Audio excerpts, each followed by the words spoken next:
Hello, everybody, and welcome to episode 34 of the Showbound podcast presented by Axel Watches. I'm your host, Michael Raskin, here alongside Ethan Cardwell. And Cards, it was a big day for you and your family, your little brother yesterday. You want to get into that? Yeah, dude, it was actually insane. I know we always talk about like my golf and like what I did like back in the day and stuff, but like this tops it all. This was insane, man. So proud of him. Just put on an absolute clinic yesterday. So basically, I'll break it down. So the U.S. Junior Amateur is the biggest golf tournament in the world for juniors, and Tiger Woods, 3-time champ, heard of it. So he's pretty legit. Jordan Spieth, I think a past winner of the tournament. Justin Thomas went to the finals. All notable guys who even golf fans or non-golf fans would know. But yeah, just to put it in perspective, like those guys have won the tournament that he had qualified for yesterday. So normally there's no qualifiers in Canada just because it's a USGA event.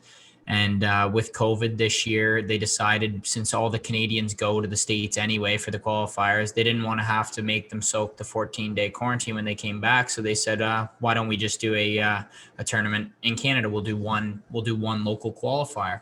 And sure enough, it happens to be hosted at our home golf course, which is stars aligning a little bit. And then, he started 3 over through 5. So just a horrible start.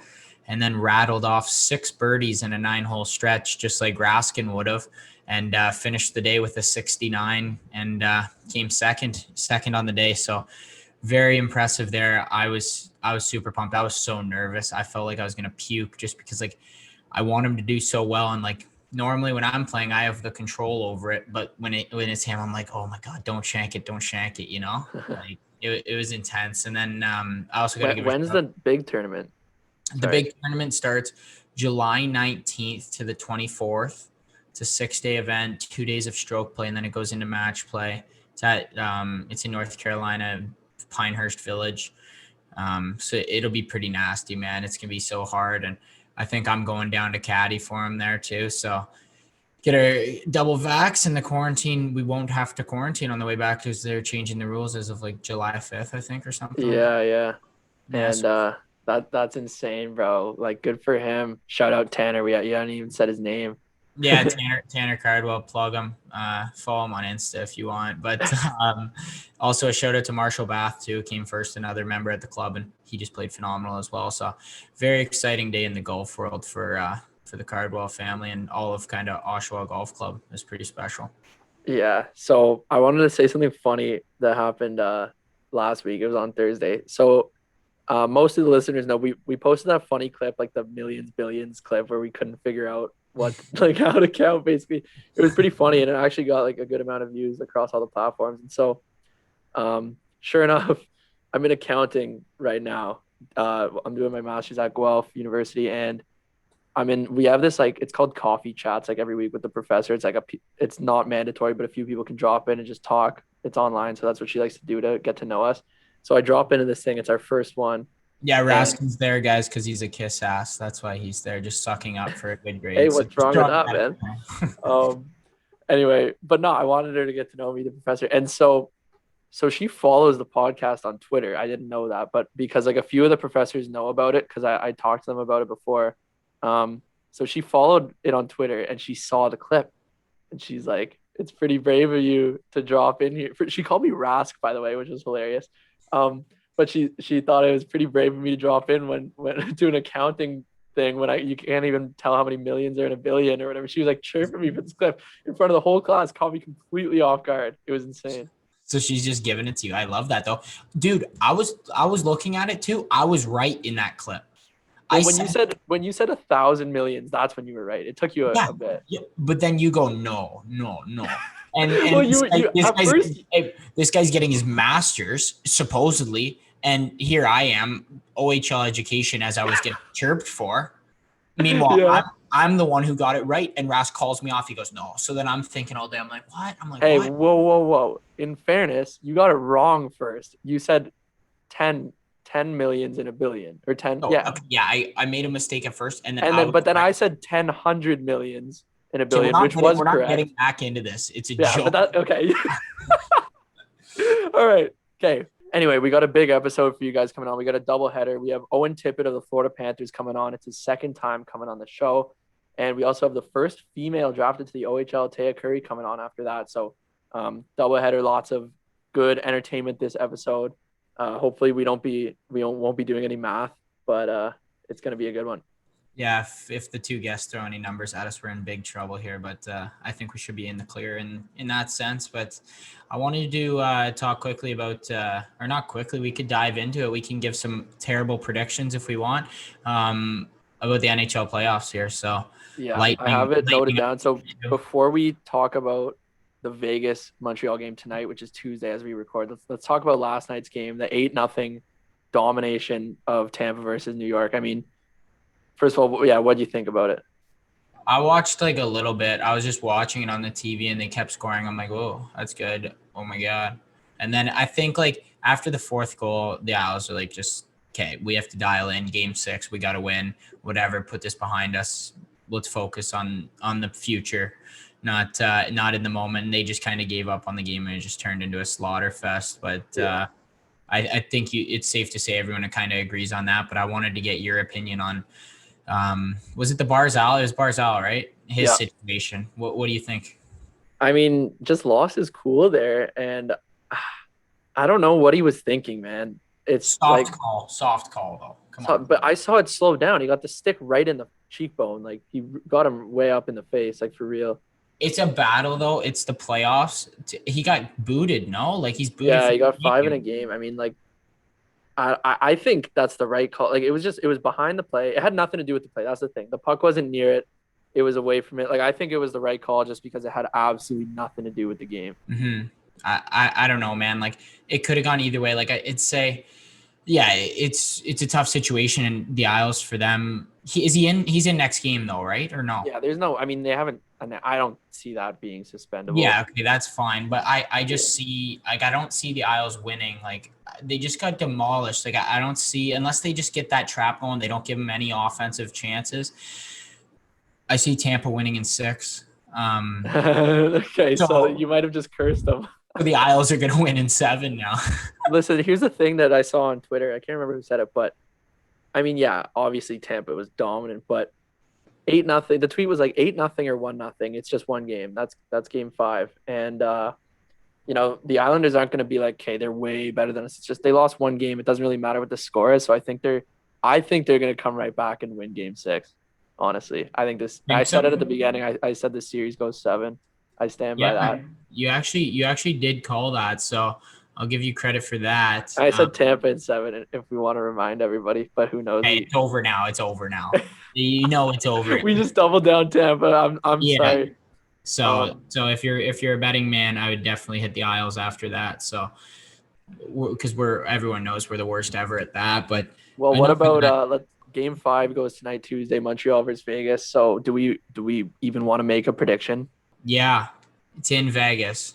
Yeah. Vegas big. Oh, big, eh? Yeah, by 2, 3 or more. Oh man, it is so hard to like predict that when carry prices in that. I mean, I do logically I want to say Vegas wins tonight. Like I hope Vegas wins tonight because I don't like Montreal. So I'm gonna hop on with you. I'm gonna say Vegas big. I hope it happens. I'm not going to be putting any money on it, though. But bro, you know what actually pissed me off? Sorry for cutting you off. But you know what actually pissed me off is them playing Robin Lehner. I hate that. I'm a Fleury guy because I grew up loving the Pens, and like what happened to Fleury in Pittsburgh was like super unfortunate with Murray. And then they did it to him a few years ago in Vegas, maybe like was it last year or the year before? Both years. Yeah. And now this year, just getting stabbed in the back, taking him out, he's playing fine. He made one mistake. Like, it's just, I don't like that play. And I'm not a huge, like, I like Robin Lehner and everything, but Fleury's my guy. So I don't like that. So it raises the question. Lehner came in and played great. Fleury was obviously playing great. One mistake that was kind of like a weird thing that would never really happen again. Who gets the start tonight for Vegas? Lehner. They have to now. Like, he just won. If they lost, then I say they go back to Fleury, but they won. You can't change your goalie after a win. Like, I believe that anyway. Yeah. Now, the only reason I could argue for Fleury is they said Fleury hasn't had any rest and they don't foresee any rest, like basically throughout the rest of the playoffs because games are every other night. Do you think maybe they gave him that extra rest? He's got like 3 days off. I wouldn't be surprised if he goes back in. You know what? I haven't done too much digging on the situation or anything. I don't know if they took him out just for rest or like took him out to stab him in the back again. But it kind of seemed like that. But I guess it does make sense. He did need a little bit of rest, but they got the win, so I don't know. It's tough to tell right now. But you know what? You'll say Fleury's in, and I'll just go against you. I'll say Leonard's in. Yeah. Well, I just looked it up. It says the probable starter not confirmed is Robin Leonard. Again, that doesn't mean anything, but anyway, it's just an interesting one. I mean, I don't know. I honestly I wouldn't be surprised either way, but it is a pretty interesting thing. And as a coach, like I wouldn't even know how to make that decision. I mean, honestly, if I was the coach, I'm a guy that likes to ride the hot glove, so I'd probably go Leonard just because, like you said, he got the win. He played sick. Good thing you're the GM, not the coach, so you don't have to make those decisions, right? Yeah, Paul knows it's all. Anyway, we can send it over to Owen Tippett, but before we do, I just want to say summer's coming.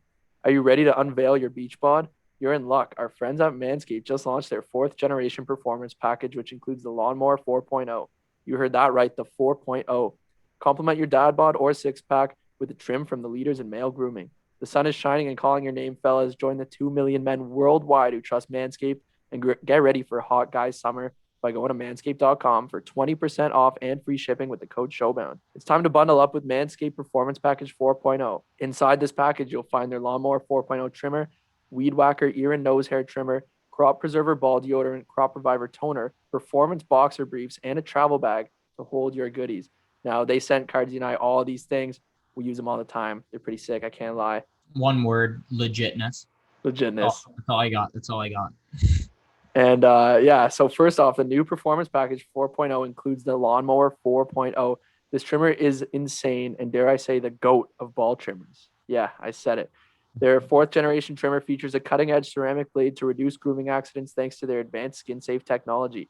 The Lawnmower 4.0 has a 7,000 RPM motor, a new multi-function on-off switch that can engage a travel lock, and gives you the ability to turn the 4000K LED spotlight on and off when needed for a more precise shave.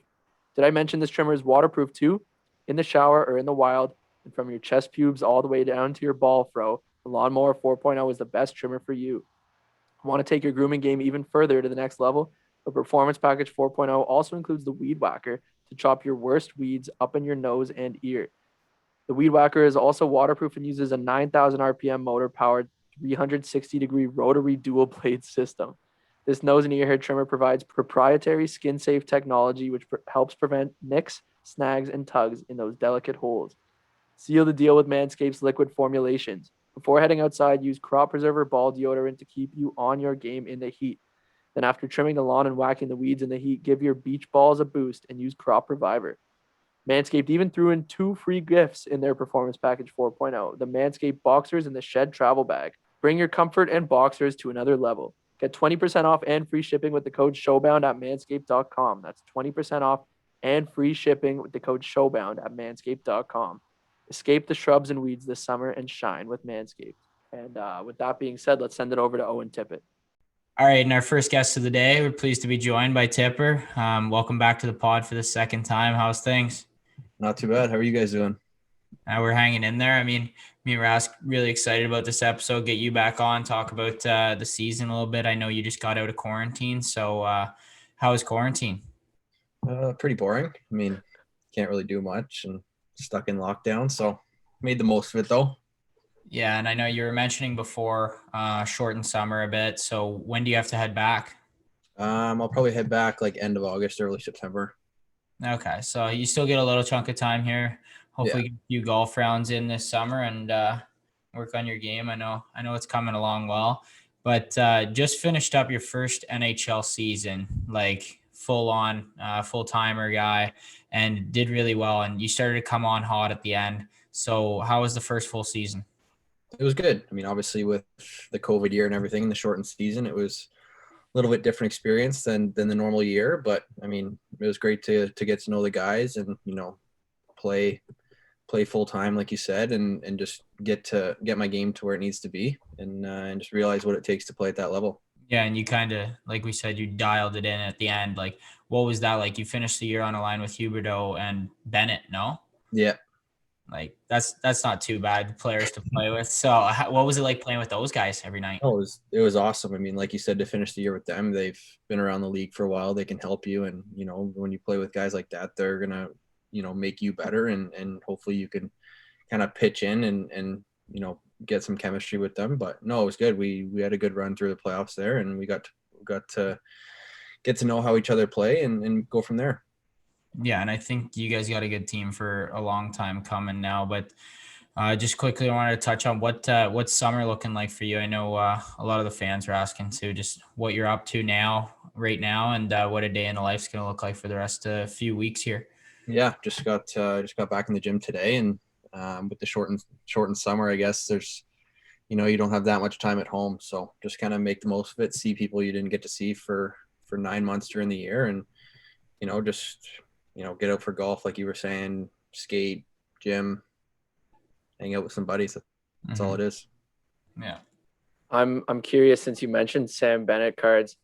I mean, he's a guy who kind of was getting like shit on a bit in the media before he got the trade, and a fresh start really like killed it in Florida. Was he hungry, like motivated fresh start? Was that kind of the vibe you got out of him? Yeah, I think so. I mean, obviously with guys like that, and they have a great early career, and then they might have hit, whether it was a slow spot or whatever it was, I don't know the situation, but it just seemed when he joined us, he was ready to go. It was, it was a reset, a refresh, and you could tell he was one of our key players in playoffs, and he has that mindset where he can play whatever kind of game you want. And I think it was great for him to kind of get that fresh start and take it from there. Yeah. So what was that playoff series like against Tampa in the first round? I'm sure all our listeners want to know. I want to know. I mean, it must have been like a whole new, not just playoffs being a new season, but suddenly it's all the fans again, like increased capacity. It's just so much like different than a normal game. So how was that for you? Yeah, it was awesome. I mean, obviously it was the last 2 games of the regular season. We played them back to back, and it could kind of, you could tell it was getting a little bit more heated, and it was going to set the tone for game 1. I mean, obviously we played them 8 times in a row to finish the year, but it was great. I mean, obviously for the fans to be an in-state rival, and, their fans were our games, our fans were at their games. It was great. I mean, I feel like it's going to be a rivalry that goes on for a while now. And no, it was fun. Yeah, it was actually insane too. And I was watching because obviously we were cheering for you, and you started tearing it up too. Like you got hot at the right time and just set yourself up for next year. But what was an apple tree out there, eh? Just feeding pills around, and a little bit of slow start to the season, but you came on strong at the end, like we keep mentioning, and you really killed it in the playoffs. So what was it like when you scored that goal? Like just the adrenaline with the fans being in the building and just being able to celebrate such a big goal at the time. Didn't you guys lose the game though? Yeah, we lost game 1. Yeah. Because I think I texted the boys. I'm like, yo, Tipper's getting the game winner. Like it's over. And then I'm like, oh, I spoke too soon. Should have said that. It's your fault. Yeah, no, it was awesome. Like you said, I mean, slower start, but I think that's all the adjustment stage. And, it takes, I think, any young guy to kind of adjust. But like you said, that the atmosphere in the playoffs was, not only does the game ramp up from regular season to playoffs, but the fans get that much more intense, and, they're cheering for any little hit, move, whatever it is, icing in the penalty kill. So no, it was awesome. I mean, to score a goal like that and have the fans behind you, it gets not only the crowd, but yourself going, and as well as the team.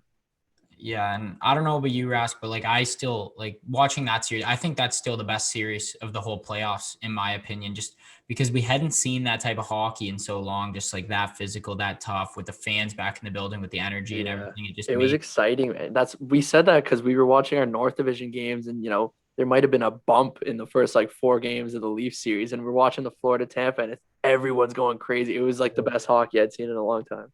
Yeah, I know it was physical. I mean, guys, anytime they could, were finishing their checks, and I think that's what also gets the crowd into it, is they love to see that kind of physical, whether it's a fast game or when hits are thrown and fights are happening. It's always that much more exciting.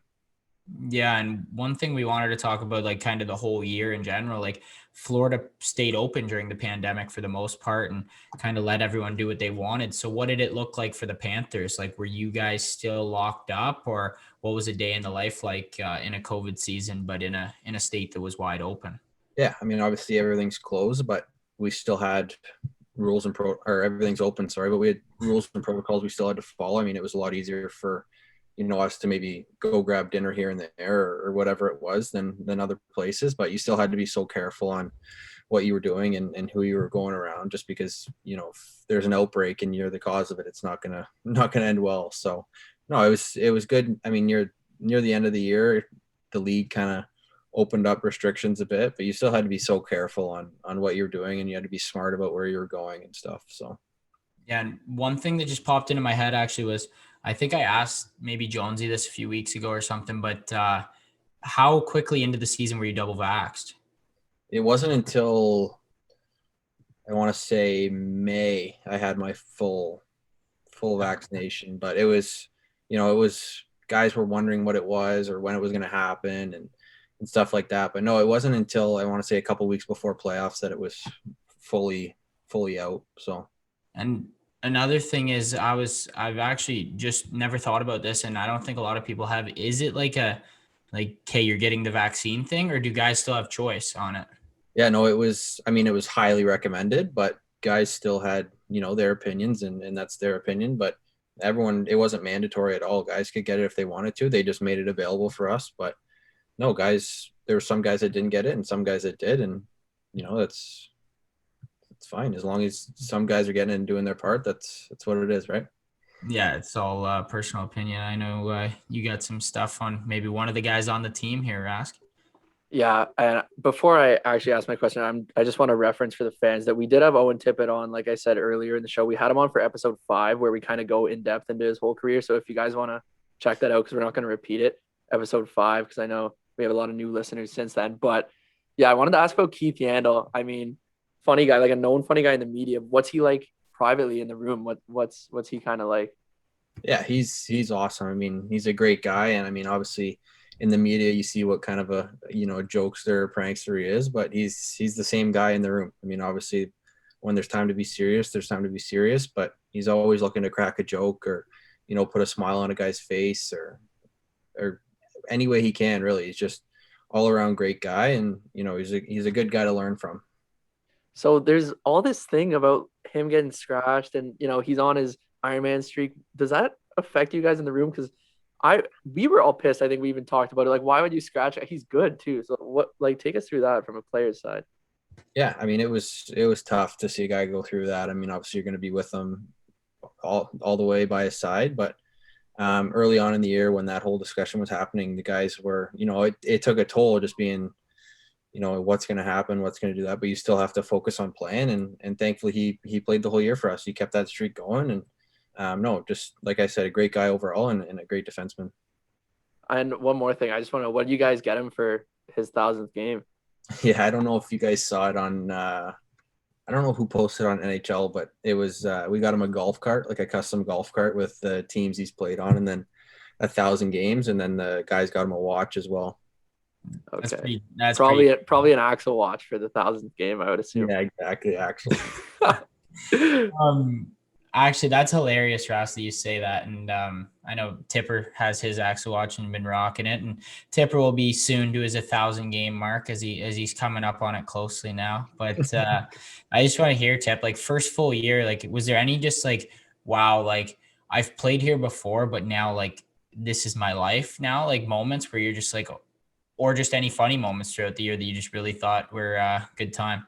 Yeah, I think just going back to that first playoff game, it just with, everyone in with the rally towels and, everything's kind of glorified and hyped up. That's when you kind of realize it's like, this is what you play for when you're a kid. And I mean, obviously the regular season is its seat in its own, but once you get to the playoffs, it's like I said, it's that much more, there's that much more at stake, and it could end at any moment. So I think the first playoff game I kind of realized, and obviously I don't want that to be the last time. So it just gives you that taste of what it takes and what you need going forward. We have a guest on the pod today, a surprise guest, Cole Perfetti for the YouTube listeners. So Feds, you want to say something to Tip? Who's on, Tippy? Yeah. What's up, Tip? What's going on, bud? What's up, bud? How are you? 10 over on the third hole or what? Oh, I'm actually just heading to the course now. So yeah, 10 over early though. I'll be back today. Soon to be 10 over through 3. Thanks for the call in, Fets. I'll get back to you in a few. Yeah, call me when you're done. Okay, bye, buddy. See you, boys. All right, a little guest appearance. So we might have to even throw Fets in the name title for this week. Get even more traction than we're already going to get. But Yeah.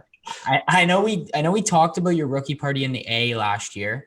Were you allowed to do anything like that, or was there any like special like team dinner that you guys went out on that was just like, this is pretty sweet? Yeah, we couldn't do anything really as a team until I think the playoffs was the first time we were allowed to have like private dinners, but we ended up having just like at the hotel. We didn't go out or anything. Just at the hotel, we had our big team dinner and stuff like that after during one of our road trips in Dallas. I So you'll mean, probably have to do a real rookie party next year. Yeah, I didn't get the full experience, but no, it was still good to kind of get with the guys and just bond.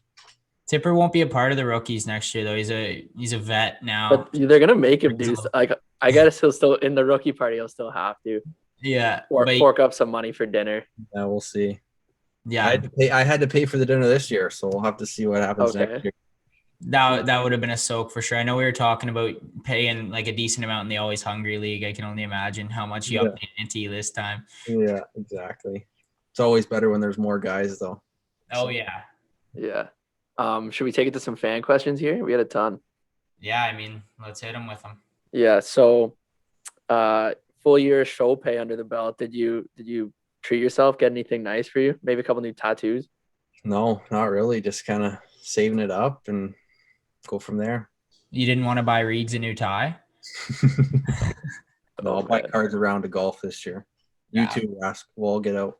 Oh yeah. Well, hey, we'll get the video crew out and we'll get some content. Yeah, we'll get a Tipper will be in the next Showbound showdown. Maybe he can bring out his boy Nick Hag. We'll make it a Once big. he's big back. thing. Yeah, exactly. Once he's back, we'll all go. With a cop, probably. Yeah, hopefully. Could be, man. Holy. You say you're responsible with your money. You work with our partners, Gavin Hockey Ball Specialists. Are they on you? Are you like they're teaching you how to be responsible? Yeah, I mean they're great. They take care of pretty much anything. Keep me posted on, what's being done, and if I have any questions, I make sure to run it through them first. Yeah, well, I just want to say our Gavin Hockey Ball Specialists believe that your goals matter. After hundreds of early morning practices and countless hours on the ice or in the gym, you truly earned your success and you deserve to enjoy it. For over 20 years, the team at Gavin has assisted professional hockey players with setting goals and, more importantly, providing them with a game plan to achieve them.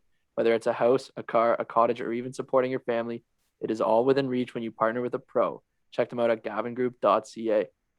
More fan questions. So what's Carter Verhaeghe like? Carter Verswaggy, right? Yeah, Verswaggy. No, he's great. He's awesome. He's an energy guy for sure. He's whether it's in the room or on the ice, he's always ready to go, and he's a great player. I mean, obviously it shows when you're putting up numbers like that all the time. So no, he's awesome. Florida kind of seems like a team that's just rejuvenating. Guys are like finding their way, because I mean, like Verhaeghe was kind of a guy like Bennett who was like struggling a little bit in Tampa, but first or second year in the show, but still, and then he comes to Florida and it just all clicks. So I mean, Tipper's coming back on the pod too now, so he's obviously going to get 82 points next year at least, probably. Ray Rask. Yeah, he just came on for the free luck. I don't know if you noticed, Tip, but everyone who comes on the podcast gets insane luck go their way after. No, I noticed it too. Yeah, it must be something we're doing right. Anyway, I have a feeling I know who the answer is going to be to this, but who's the toughest player you played against this year? I was thinking Hedman when I read it. That's what I'd say Hedman for sure. Yeah, he's like just this size as well as his skill. It's pretty hard to beat him. How good is he with the puck too, though, and like his defense? Like he must have a ridiculously long stick, no? Yeah, no, it's like I said, his size makes it.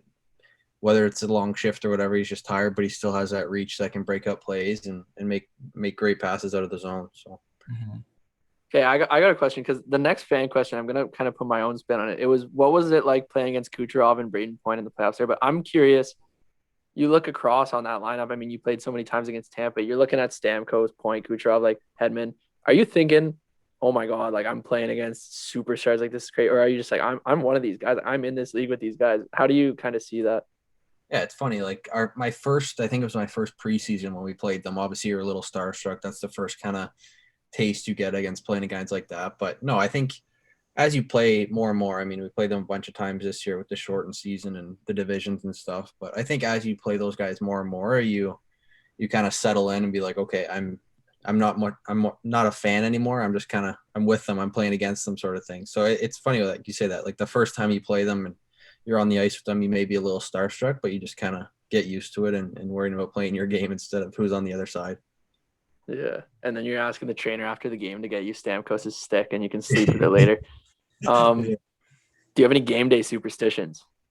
Not really, no. I'm not a big superstitious guy. You can ask Cards. I'm pretty easy going on game days. There's not many things I need to follow.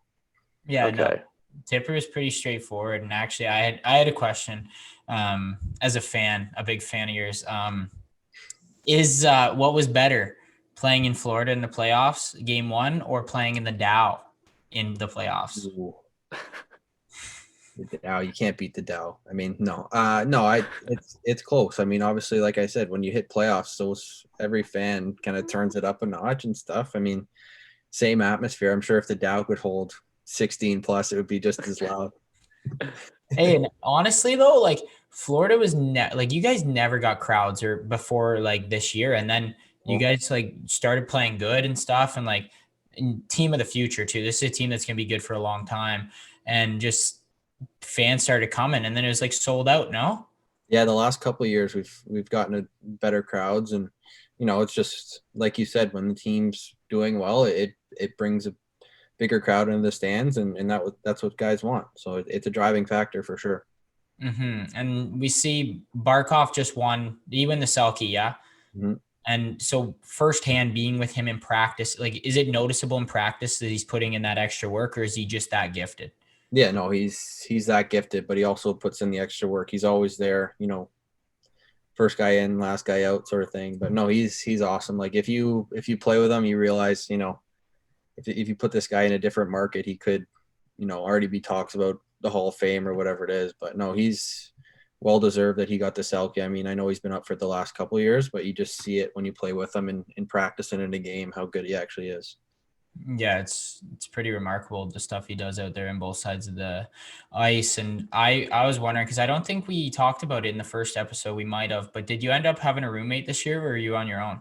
No, I was just on my own. I mean, we couldn't have roommates just because of COVID and stuff on the road. But the team has like a hotel deal, so there was a couple guys that all stayed there, but we all had our own rooms. Okay. Well, and did you ever get sick of the hotel, or do you have a big enough spacious place that you it was like living in an apartment or a home? Yeah, it was just like the extended stay, so it was like your own little apartment and stuff. But no, it's fun. I mean, obviously on off days you have other guys that are right there you can do stuff with and hang out with instead of having to organize it. You always see the guys around, so no, it was great. Yeah, and we were just talking about Fets hitting the course and just being a chopper. But how about you? How's the game? Like, you must have played a little bit during the season, or no? A little bit. I mean, with playing every other day, it's hard to get out. But no, I got out probably more than you guys were able to here. But no, it was great. I mean, obviously to be able to have that option to even play on off days was nice. But I'm sure on any other year you probably get out more. But yeah, no, I got out a couple of times for sure. I got one question, like a personal one. I know. So we kind of talked about this last time after the interview. You're like private on Instagram and stuff. You don't like all that attention, which is cool. I'm wondering, do you enjoy like the fame, or is that something that you're not like into that much? Yeah, I mean, it's funny you say that. I've actually opened it back up now, but Okay. I'm not like, that's not why I play hockey or why I do what I do. I mean, obviously it's going to come with it, but that's not, I mean, it's probably the last thing I think of. It's not the most important thing to me. And like I said, it's not why I play hockey. So, yeah, I mean, that's all I got for you. I mean, it's not why I play hockey, and it'll never be like a big factor of it, Yeah. And here's an actual question too. How many requests were sitting in your box before you open it up? That's one I'm interested in, because Tipper had like 10,000 plus followers, I think, and then he just dropped it to like 600. So how many requests were there? I think the highest it ever got to is like 400 or 500 at one point, but I think it like caps it at a certain point. Like you can't see them all, but I would say that would be the most sitting in there at the one time. Yeah, that's pretty high end. So, I mean, Rask, you might have exposed him and he might have 50 million by tomorrow, but Yeah. He's back. He's back on Insta. We'll throw a couple tags your way this week with some clips and stuff and get you buzzing. Little Showbound Insta bump. Yeah, Tipper will have all the followers in the world back by tomorrow night. So that'll be good for you. Thanks, Well, guys. I mean, Cards, you got anything else here? No, I was just thanks Tip for coming out and catching up a little bit. It's great to hear about the season. Obviously, a rookie who played really well, especially in the playoffs, and setting himself up for a nice big second season and career. So I know we're fired up for you, and we're looking forward to if we can get this Showbound Showdown golf match going. And we'll set that up, but we'll definitely get out for a few rounds. Rask, you got anything to wrap her up? No, I'm just fired up that you came on again. I know our listeners love it. You're, a friend of the show officially now after coming on more than once. I think we'll make that the rule. So friend of the show, Owen Tippett, great guy. And yeah, thanks for coming on, man. It was a pleasure. Awesome. Thanks, guys. All right. And go check out episode 5 if you want to hear more about his career. All right. And this is your intermission brought to you by Flight Golf, golfflight.com. Use promo code Showbound for 15% off at checkout. Some of the best gear. Enjoy these 10 seconds. And now you're back in with Taya Currie. All right. And a very special guest this week on the pod. We're super happy to be joined by Taya Currie. How are things going? Good, yeah. We're doing pretty well. Obviously, it's been a whirlwind for you the last few weeks. I can only imagine how many interviews you've had to do. And we're probably annoying, pestering you and asking you to come on our podcast and talk a little bit too. But can you just kind of tell us about how the Sting have been treating you after the weeks of the draft and the media and all the attention, I guess? Yeah, it's been pretty busy on my side. Lots of interview requests a day. This week's pretty calm, but last week was pretty crazy. And between the NCAA requests that came the 15th, it's been busy. I've been enjoying it. It's been good. Starting's been great. I'm going to camp tomorrow, Mississauga, with their goalie coach. So that's gonna be great to see how that goes, see how he is. Yeah. I was curious just before. Sorry, Rask, I cut you off a little bit, but have you got your jersey or hat or anything like that from Sarnia? I know the typical draft picks get all their stuff like that. No, not yet. No. Maybe at camp. Maybe when you go this. Yeah. So I'm kind of curious because it all happened like 0 to 100 one day and your life's changed. Do you like all the media attention? Like, obviously it's a lot. Are you enjoying it or is it overwhelming? Like, how do you feel about it? At times it was definitely overwhelming. The first 3 days were really crazy. I just wanted a break from it. I didn't want to do interviews all day. I was kind of tired of it. But as it went on, it got better and it's been all right. I mean, it's kind of funny when you go in public and people are yelling Curry. I find that kind of funny. I'm not really used to it. That's pretty unreal. That's pretty crazy. What's like your biggest star moment so far? I guess maybe being recognized or something like that. But what's the biggest one where you're like, oh my God, like this is insane? Probably when like Shannon Zavadoff or Manny Remu or Max Domi reached out. They all gave me a little message. That was pretty special to me. Yeah, those are obviously some huge names and stuff, and I can only imagine the type of attention. It's huge for the women's game and just the world in general. Just kind of the OHL doing this and Sarnia taking you. I give them a lot of credit, and I give you the most credit for playing so well and deserving this and kind of showing that you're better than a lot of those guys. So good for you for that. And me and Raskin were really curious. What will be your plan? Will you want to pursue? I guess you may not want to say here, but to pursue the NCAA or try to play in the OHL? Yeah, I honestly haven't decided yet. Both would be great opportunities. Of course, I want to go to the camp and see how that is. I'm not sure if the rookie camp is canceled because of COVID, but the camp's supposed to be September 2nd. So I guess to see how that goes and if I'm good with the boys. But if not, I can go the girls route. It's nice to have two options. At times, but it's a little big decision, I'd say. Mm-hmm. So I'm curious, and we asked this one. We had Michael DiPietro on last week, a goalie. I always am curious with goalies. What made you want to be a goalie in the first place?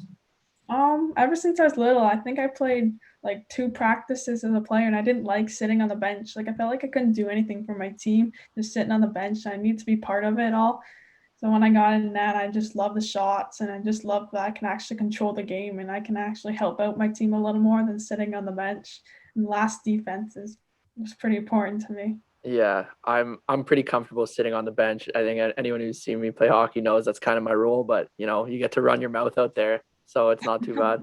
I guess Raskin for the whole hockey world, it's probably better if you're sitting on the bench. I mean, if you were in the net or on the ice first line minutes, we'd be all in trouble out there. But no, I was another thing I was wondering, just playing in Elgin, did you play for the boys team all the way up your whole life?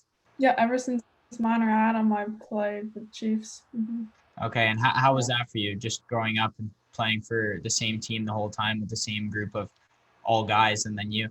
It's honestly been a great experience and great teammates. We're pretty close. We're like family. I've had 3 different coaches. Everyone has taught me something different. It's been great to me. It's great when I go to tournaments and other opponents tell me great game or congratulations or this is pretty crazy. You're the only girl and other players, of course, like after save, it just like nice save and that stuff. But it's been a great experience. Just want to be treated like one of the boys, no different than them when I'm not playing game. Yeah, exactly. And growing up, like as you said, so that's awesome that you get a lot of credit from the guys and stuff. But sometimes is it just like I don't need the credit? I just want you to treat me like any other player? Yeah, exactly. And sometimes it's a little much. I'd rather just like let me play and stay focused on my game. Yeah, F off. I don't need to hear every good save. Yeah. Yeah. I'm curious. You talk about all the good things like other people say, but what about like, did you ever kind of get any really for being a girl? Like, did any of the guys like you don't belong here? Did you ever get that growing up? No, it's been mostly positive. I mean, there's of course some people that say, "Oh, you don't belong here," but I like to prove on the ice that they're wrong, and not just I'm a girl. It doesn't really matter. I can compete with them, and my skills there with them. Yeah, it's pretty special making history like that. And I mean, you definitely did prove a lot of people wrong. And something that just came to my head was going into draft day. I saw a bunch of tweets that you were going to get drafted and everything like that. And draft day, did the day come around and you were like, hey, I'm pretty sure like I'm going to get drafted, or did you just go into the day having no idea and just kind of hoping? I kind of went today hoping, but I had some like I talked to a couple teams before, of course, and we didn't stay on TV all day. We just kind of watched. And of course, my teammates get drafted. That was pretty exciting and see how it went. But yeah, around round 12, I'd say we came and watched. Yeah, and we always ask the players, and a lot of times it's NHL draft and even OHL draft actually. Did you talk to Sarnia a lot, and did you have a good conversation with them that made you think, okay, maybe they're going to be the team that takes a chance on me? Yeah, there's definitely a couple teams that really we talked to quite a bit, and just great talking to them and talked about their organization and see. I enjoyed them all. Like they're all pretty local for the most part. That was good. Obviously, as you said, you've done so much media now. I guess it's going to play dividends down the road when you're looking for a job or you're doing a job interview. You should just tell them now after having about 600 in the past 2 weeks. So, yeah, literally.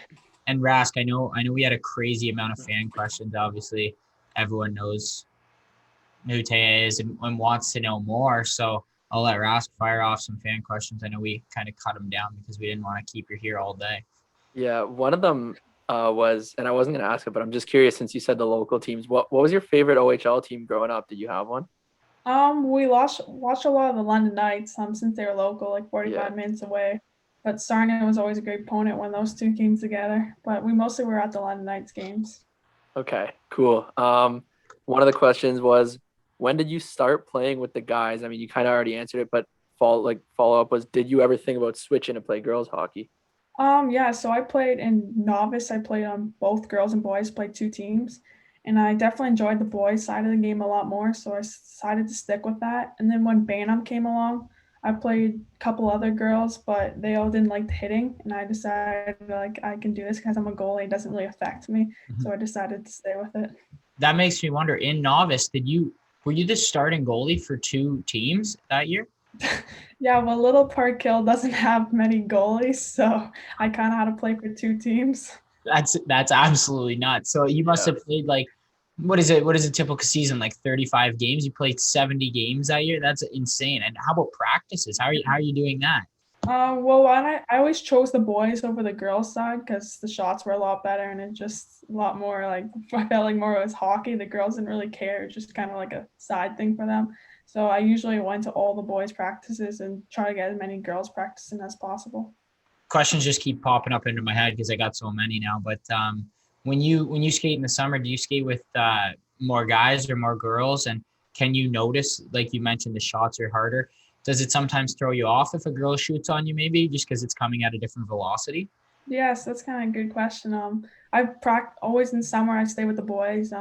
It's just something I always do. Played spring hockey with them, camps with the boys, goalie coach, of course, with the boys, the shooting. But then last season, I did some practices with my sister in Blue Water Junior team. That was different for me. The shots were definitely a little different, and they shoot from really close in. I'm not used to that, and I had to react differently. So it's something I would really have to get used to. It's gonna take a while for me. For sure. That's interesting. Yeah. Another cool fan question that I'm curious about was, who's your favorite NHL goalie, or like a role model goalie you kind of looked up to? Like I'd say Shan Zabadoff. But for the men's, I'd say definitely Carey Price. He's a great goalie, especially in the playoffs. He really Oh yeah. plays Don't great. remind me. Yeah. Who's your favorite NHL team then? Do you like the Habs? No, I wouldn't say I'm Habs fan. My family's from Toronto Maple Leafs, but I can't say I am. I used to like Pittsburgh, but at this point, I don't know. It's not really. Yeah, no team at this point. But another thing. So you're obviously good enough to play with the boys, and you've proven that time and time again. Have you been in contact, or is there for the women's game? Is there a Team Canada at a younger age, or is that something you would pursue as well? Maybe Olympics down the road. Yes, that's kind of so. Since I'm not playing girls hockey, I have to play 2 years of girls hockey to qualify for that for the U18 Team Canada. So at this point, I can't even do it. That's got to wow. change, right? Like that can't, like. No, It doesn't even make sense. Especially the way things are going now, and with everyone just kind of being able to play and inclusion like that, and which is great for the game. I can't imagine they wouldn't change that rule. It doesn't make any sense to have to force her to make her decision like that. It just kind of seems a little bit absurd. So I'd imagine they'll change that rule, Yeah. especially if they want to win gold, I guess, Yeah. right? Yeah, literally. Yeah, they need to do that. Rask, Yeah. you got any more? That's it for the fan questions. Do you have anything else before we kind of wrap up? No, I know we didn't want to keep Taya too long just because she's probably had so many as we talked Probably about. so sick of it. I know I would. Yeah. I just feel bad keeping her on here all day. So, but before we kind of end, I'd want to say, we mentioned it before, but we're going to send you an Axel watch, our presenting sponsor, Axel watch. But I guess we're kind of breaking it. They're coming out with a women's line of watches. It's not out yet. And you're going to be the first one to receive the women's line of the Axel watches. So we'll send that to you once it's ready. But that's like our little appreciation gift, and Axel's appreciation gift for you coming on. So yeah, thank you for your time. Like, we really appreciate it. I know our listeners are going to love it. Yeah, thank you. Thanks for having me. appreciate it. All right. Thanks to Taya Currie for that. Really cool hearing from her, the first woman drafted to the OHL. Pretty cool. And it was awesome having her on. I think the listeners are going to enjoy that. What do you think? Yeah, I mean, first OHL, like you said, female getting drafted, and then first female on the Showbound podcast as well. So groundbreaking. She's making history in Showbound. She's making history in Sarnia as well, and the whole OHL. And you know what we always say, good things come to those who come on the Showbound podcast. So maybe potentially she'll make the Sarnia Sting next year, and I'll be playing against her just because she came on the podcast. I'm super excited to see the rest of her journey, whether she goes to college and plays women or she keeps pursuing the men's game. Either way, bright future ahead of her. Super fun to talk to, and yeah, just interesting to hear that story on how that came to be. Yeah, it was really cool, and also it was good catching up with Tip. Like I said earlier, someone we've had on the pod before, so it was good hearing about his honestly amazing rookie season in the NHL, and he really stepped it up in the playoffs. So that was cool. A buddy of yours, so always good having him on. And we got some more golf news to talk about. You want to fill us in? Yeah, we wanted to touch on the U.S. Open on the back end of this episode. So Jon Rahm, first-time major winner at the U.S. Open this week at Torrey Pines, and it looked like it could have been a playoff. There were so many guys there at the end. I don't know if you're watching on Sunday, but tons of guys right there, and everyone just kind of crumbled on the back nine, and we saw DeChambeau go 8 over on the back nine, and guys were just kind of crapping their pants in if I'm talking straight up, and yeah, they all fell apart, and kind of Rahm making 2 clutch putts on 17 and 18 to prevail. Pretty cool to see. After, I know we were talking about remember when he had COVID and he had to back out with the 6-shot lead, Yeah. and he mentioned it after after his round in his interview. He's a big believer in karma. And for people who don't believe in karma, I think that's a pretty good reason too. That's just good things come to good people, and he stayed patient, didn't make a fuss about it. And obviously this is a much bigger win than what would have happened at the Memorial that weekend. What were your thoughts on the weekend? Yeah, you mentioned John Rahm in the media after the win, but did you hear what he said? Did you hear what he said he did that morning on Sunday? No, I didn't.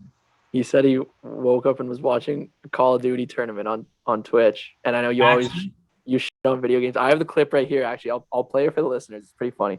So someone asked him what he did in the morning. The same routine, for people that follow this, and I'm gonna shock a few people. I woke up excited because I could watch a match that a Call of Duty tournament, which was esports that was going on. A team that I follow, which is Optic Chicago, had just played, and the night before, and I knew I could watch it. It's about an hour and a half, so I had a busy morning. And I went downstairs, got my water, my coffee. The chef was making breakfast, and I was just watching my Call of Duty event. That's simple as that. Then Kelly came down with the baby, spent some dad time, and then got ready. I mean, I know, shocking for some people, but yeah, that's what I was doing. And you know what's hilarious about that, man? Must be nice to have a chef, making you breakfast in the morning. But like also John Rahm, first Father's Day. He just recently had a baby, and first Father's Day to win on Father's Day, that's pretty special as well. And yeah, I guess he's your new best friend, right? New favorite golfer? Yeah, and I did want to bring in another one. We talked about Phil Mickelson last week. We said we'd donate $500 if we won. And is that more of the Showbound prediction curse, do you think? That could have added to it because, yeah. The pressure, that pressure we just put on him too might have got to him. That's safe to say. So, I mean, maybe we stop throwing out donations on the table, or maybe we do silent ones behind the scenes and nobody knows, so the curse isn't real. But I don't know. We got some thinking to do to break this curse for sure. I'll just say this before we kind of wrap it up. Yes, our predictions might be cursed. We'll find out what happens with Montreal Vegas tonight or yesterday as you guys listen to this. But it is proven that people who come on the podcast have success very shortly after. So, I mean, if Phil Mickelson wants to win again, he should probably come on the podcast. And same with anyone else who wants something good in their life. So anyway, Cards, you want to wrap it up? Yeah, for sure. Like we said, good things come to the Showbound guests. And yeah, super excited. This episode was amazing. Looking forward to another big week. Going to get another great episode out there for you next week. And actually, before I wrap it up quickly, I just wanted to say, thank you to the fans.